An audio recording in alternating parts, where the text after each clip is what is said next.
Good afternoon, ladies and gentlemen. It's sunny inside, so I have my hat on today. 1995 was crazy. Now I want you to think about this, right? Nowadays, if we miss something on the radio, we can just kind of like go on YouTube and Google it, right? We could just search it up. If we miss a song, we could also do that. We can Google it. We can even just Google the lyrics. We can Google like 2 lyrics of a song and find it.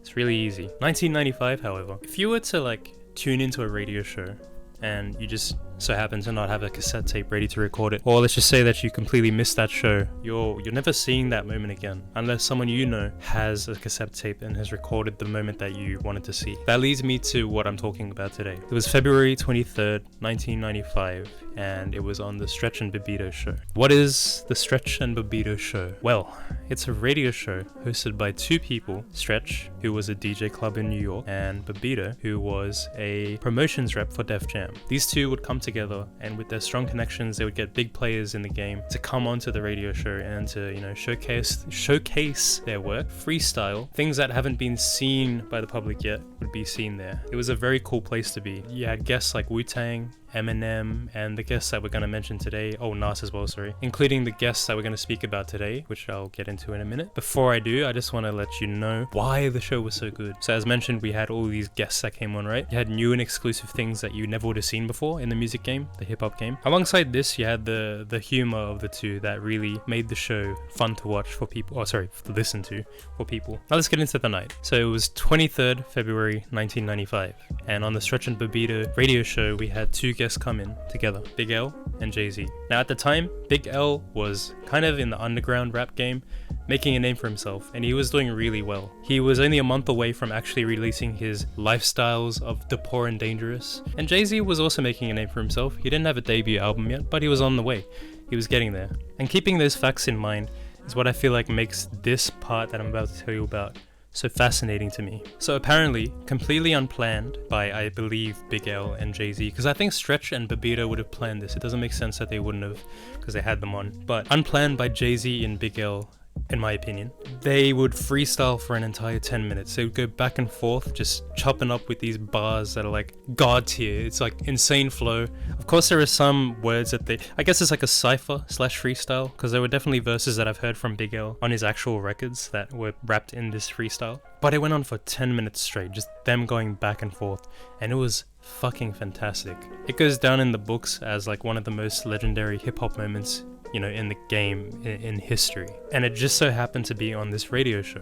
So why I think it's so special is these 2 upcoming artists that have definitely already made a name for themselves in the underground rap behind the scenes, who haven't really become mainstream just yet. They've come onto this radio show that a lot of people have tuned into, right? Late at night, knowing well that they're not going to be able to hear it again if they're not there, or if someone else hasn't recorded it.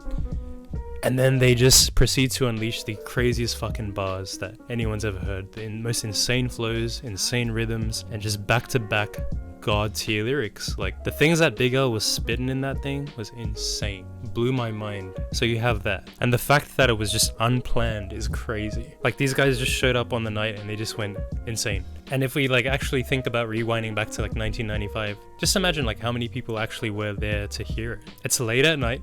People have work, you know what I mean? Like, people have jobs, so they're probably asleep. They probably missed it. While I have no doubt that the show is popular, a lot of people would have also missed out on that opportunity of hearing that freestyle, right? Luckily, they saved it on a cassette tape. But it just makes you wonder, like, how many freestyles are out there that they have on that show that haven't really made it to the public? And there are some, because they actually say in an interview with All Hip Hop, I think it was, if I'm wrong, I'm sorry, but I think it was All Hip Hop. They said that there are a lot of freestyles that they have that didn't make it online because they don't have the rights to the actual tracks used in the background for the freestyle, you know what I mean? But yeah, think about it, man. Like, really think about it. Upcoming rappers, not fully mainstream, but they're getting there. This rap show that people tune into that if you're not there, you're not going to hear it ever again. And then they just proceed to fucking destroy your mic. And if you were there, it was like, bro, it was like candy, bro, like Halloween candy type shit. I want to read Stretch's perspective on the whole thing, just so you get an idea of like what I'm trying to say here. So Stretch stated in this is now the All Hip Hop and Stretch and Bobbito interview, right? Stretch stated that the ecosystem was completely different back then. This is the rap game in terms of musicians. When Stretch and Bobbito's radio show ran in the 90s, you'd stay up really late to make sure that you had cassettes ready. The whole experience of the ritual of recording and sharing tapes with your friends was a beautiful experience with a lot more meaning and significance. Bobbito said, You had to earn it. And this is the thing that fascinates me so much, because I just keep thinking about how we have it so easy nowadays when it comes to re-listening to things that we missed out on.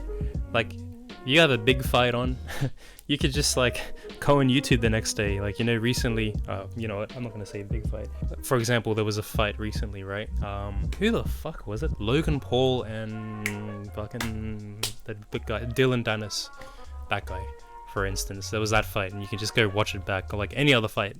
Or if there's a concert, people will upload the concerts, which kind of sucks, but at the same time, anyway, it's there. You know what I mean? Like, these things that you usually have to be there to experience in person, or like on television, or on the radio, you can just kind of go back and listen to now very easily these days. Whereas back then, it was a lot more special.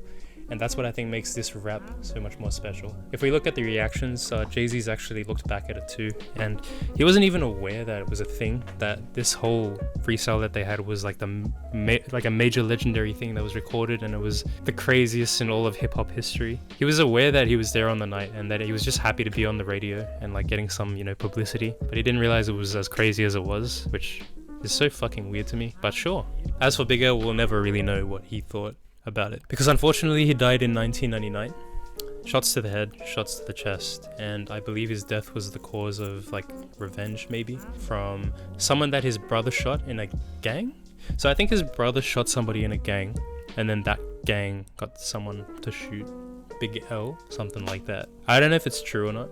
I think it was never conclusive, but nonetheless, he's not here with us anymore, which is really sad. But at least we have things like this and his other music to, you know, live on. And if you guys have not heard this freestyle yet, I highly suggest that you listen to it, because oh my god, it's insane. Thank you for watching.